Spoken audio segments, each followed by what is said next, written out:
it is the end of day 2 of practice here for stop number 2 of the FLW Tour, which is presented by Ranger Boats. We are on Lake Toho right now. I got Buddy Gross with me. Buddy, throughout your career, you've been pretty good at catching fish in grass. Turns out Toho has a lot of grass, so tell me about it. I tell you, it's got a ton of grass, and that may be a part of the problem. It's got a lot of grass, and it's all tall. I would prefer it to be a little lower, dying off, instead of it's all green and growing and healthy, but the fish are in it, around it. It's gonna be interesting. Now, we heard yesterday that really maybe what you guys learn in practice may not really have a say come tournament time, right? There's a lot of things that are going to be changing and happening between today and yesterday. Did you notice any differences at all in like maybe where fish were set up or anything like that? I fished a little different today, so if you get bit offshore, it's quality. You just don't get a lot of bites. Oh, okay. When the sun popped out today, I did start looking. I seen some beds. I seen a lot of bucks. I'm not seeing as many females, but I think they're coming. I do think I'm like everybody else. It's going to be a thing at the very end. It's going to change, and I think everybody's going to be scrambling probably. We heard about water temp yesterday. What was your water temp today? I seen some 66, 67. Ooh, a couple degrees warmer than we heard yesterday from Mr. Schmidt. It started out warmer this morning too, though, so that was probably the difference. It did, and really, it's just the forecast. Daytime highs are going to keep increasing as we go and creep out through the event. Yeah. So things are going to go the right direction. Now, the other thing I want to know is, here on Toho, I've been on Toho today, so I got to see, like, the water looks real good. I got to see the grass. Maybe if you're going to sight fish wise, let's just talk that.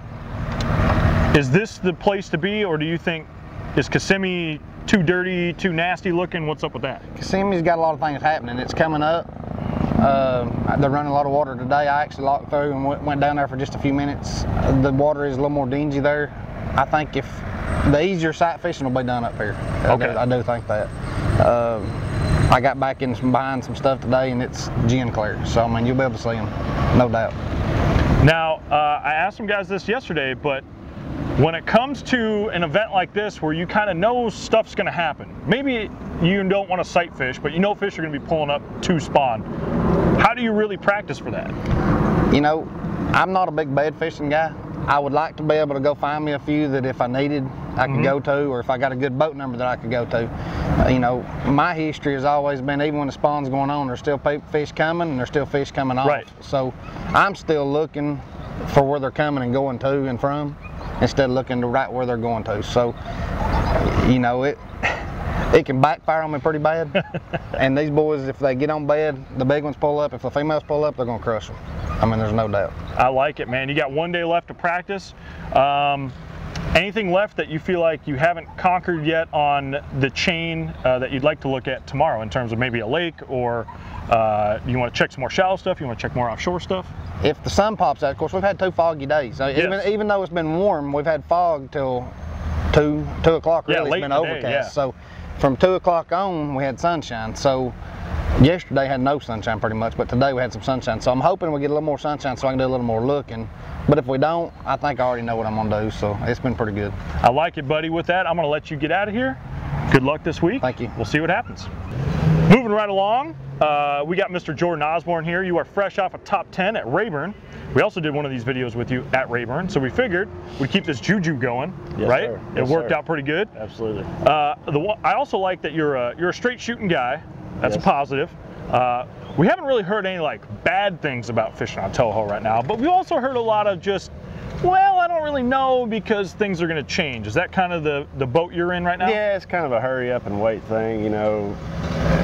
I actually haven't been able to catch too many fish, but in the areas where I've caught fish, I feel like, you know, the quality could progress as the week goes on. So, yeah, it's just kind of an odd way to look at or approach a tournament, because you're really relying on something to change, and it looks like we're going to have that change with the 80-degree temps, you know, for the mid to later part of the week. Well, and you know, for a Florida tournament, at least when FLW comes to town, normally we have a cold front. Yeah. And I feel like a lot of times guys know kind of where to start locating these fish, right? It's very rare that you hit this warm-up especially with how cold it's been down here. Right. So it is kind of creating this situation we don't get to encounter a whole lot at Tour at all. Plus, Florida bass tend to do this thing, they'll pull up like, you know, in an hour, and spawn, and then they're out and gone. Right. So with that in mind, are you kind of prepping maybe for some post-spawn fish at all? Like, are you kind of maybe trying to have that in your game plan? Yeah, I've tried to find something, you know, that's a little more stable. It may only end up being a 13, 14 pound deal, but I feel like I've got some stuff that's pretty reliable, and I've kind of zigzagged back and forth on the bank looking for some beds, and I've seen a few, but I haven't seen any that are worth marking and going back to. Okay. So I don't know, you know, it's just, it sucks that we're gonna have that off day on Wednesday. I'm sure everybody would love to be out there to have one more day to look around, because, you know, in 2 days it could change so drastically that you're gonna have to adjust on the fly during the tournament for sure. Another thing we see a lot in Florida is a lot of grouping up. Even though there's a lot of water you can fish out here, there's a lot of guys that get clustered up because you tend to find big groups of fish in certain areas. 2 days into practice now, have you seen some of that grouping up going on? I think it may develop during the tournament. There's going to be a lot of guys looking around to see where everybody is positioned. But I think here in practice, you know, so many guys are probably running the bank looking for beds, and it's really got to spread out.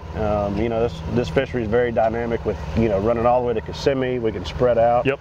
There's all kinds of canals and stuff. So I haven't really seen any wads of boats whatsoever. It really seems like everybody's pretty spread out pretty well right now. Well, also 2 days into practice, I kind of want to maybe get some weights thrown my way from you. Like, you got a gauge yet you think we'll see for maybe a cut weight? Man, I'm gonna say somewhere around right at 30 pounds, I believe. Okay. I think we'll get you in the top 30. But it's top 10? Top 10. I think if you go out and catch, you know, if you're coming into Sunday or Saturday with 30 pounds, you go out and catch 16, 17, you'll probably move on. I think that, you know, somebody's going to go out and smash a big bag at some point, but then they're probably going to go out the next day and catch like 12 pounds. It's just going to be real, I think it's going to be real up and down. We saw that last time with JT. I feel like the same thing is going to happen. Okay. How big do you think the big bag is? I was trying to get guys yesterday to maybe throw a number out of like 35. You think we'll see a 30-plus pound bag? I don't think so. High 20s? I'm going to say 24, 25. I could be wrong there. You know, the guy runs into a couple 9-pounders, that's, you know, it's not hard to get to upper 20s from there, so who knows. It's I'm not seeing many big fish. I'm seeing a lot of small fish, and kind of like Brian said last night in his interview, those areas, you know, that you're catching the small ones, the big ones might show up, and it's really going to be a crapshoot for sure. Well, I think we'll go with that. Don't forget, there are like 10 and 12 pounders that swim around in here. So them 12 inchers could turn into something real big real quick. Right. Move you up. But I'll let you get rolling, Jordan. I appreciate you stopping by once again. Thank you. Good luck this week. Thank you.